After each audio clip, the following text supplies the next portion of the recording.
This is GARIS Masculist MGTOW flyers.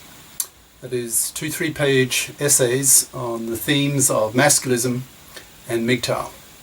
Written and spoken aloud, read aloud by Prof. Dr. Hugo de Garis. This flyer is number 188, entitled Suppressing Women's Parasitic Nature. Description. This flyer emphasizes the idea that even though women evolved to be parasites on men's resources, women can learn to suppress their evolved parasitic nature by becoming FIPs, financially independent persons, or be punished by men by simply not having one. The masculist political strategy for forcing women to FIP up is to ignore to death those fluffies who don't bother to become career competent FIPs, thus wiping them out. The primary political goal of the masculists is to wipe out man's slavery worldwide this century by wiping out the fluffies and fluffy feminists. Now for the flyer itself. Suppressing women's parasitic nature. Women have been parasites on men for several million years. As the pre-human baby's head doubled in size in a mere million years, women had to have bigger birth canals to allow the baby's head to pass through. But pelvic bones can only become so wide before stresses on the hip bone become dangerous. A hip bone fracture for a pre-human woman was fatal. So women delivered their babies prematurely so that the baby's head continued to grow after the birth.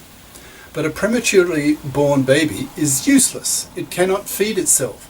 So mothers had to stay with the useless infants to feed them and take care of the infants' needs. Thus mothers could not hunt, and so depended on men to provide scarce, male-hunted meat, without which they often did not survive. To better bribe men to give women and their babies male-hunted meat, women evolved to become prostitutes to men, by becoming in sexual heat every day of the month, unlike dogs or monkeys. The human female is the sexiest of mammals. She can bribe men to give her meat with access to vagina, something that men really want and are willing to pay for it with meat/resources. So women evolved to be parasitic on men. Their survival depended on it. But intrinsic, evolved female parasitism on men in today's world is now redundant, irrelevant, and needs to be suppressed. The contraceptive pill changed everything. Women can now choose the number of kids they want, which is usually 0, 1 or 2. In other words, women can work. That is, they have a career window of some 40+ years. The masculists now tell women, now that you can work, that is, paid employment, you must work, because anything else is parasitism of the labour of men. We men, we masculists, have the power to force women to become FIPs, financially independent persons, because a fluffie, a traditional woman who expects to be able to parasite off the money of a man, can only be a fluffie if she can get her financial claws into some manslave. But the supply of such manslaves is drying up. In the major countries, e.g. US, Japan, Germany, etc., 2/3 of young men under 35 refuse to marry, refuse to have kids, and spend their money on themselves. That is, they are MGTOW, men going their own way, in practice, if not in philosophy. The rise of MGTOW and masculism is due largely to the toxic takeover by the fluffy feminist hypocrites of the divorce courts in Western countries, where roughly 1 married father in 4 will be financially massacred, losing his kids with a probability of about 90%, losing his house that goes to his fluffy ex-wife so she can raise her kids in it, paying child support to kids he barely sees, and often paying alimony to his fluffy ex-wife so that she can continue to parasite off him after the divorce the way she did before the divorce. Marriage and paternity are such rotten deals for men that 2/3 of young men in Western countries now reject both. The masculist political solution to paternity rejection by most men is to force women to be FIPs by ignoring fluffies and fluffy feminists to death, letting them rot on the shelf to extinction, wiping their fluffy genes from the gene pool. The nuclear weapon of the masculists and MGTOWs is, and in quotes, until society and the gender politicians men fair, that's a verb, the gender laws, e.g. throw out alimony, create joint custody of kids by default after a divorce, the owner of the house gets to keep it, bring in the paternity rejection right, etc.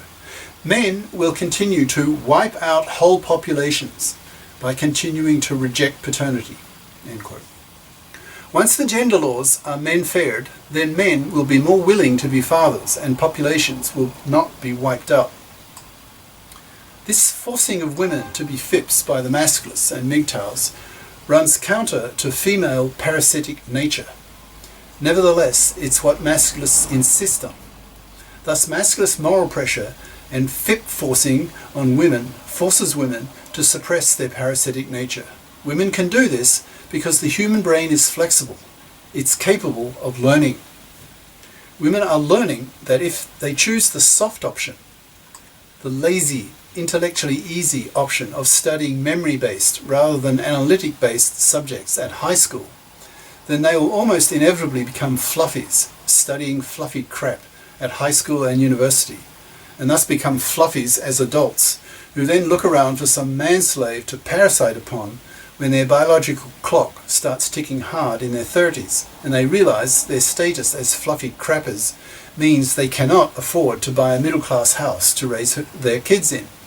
So they try to find a dumb, naive, ignorant manslave to pay for it in exchange for regular access to her vagina.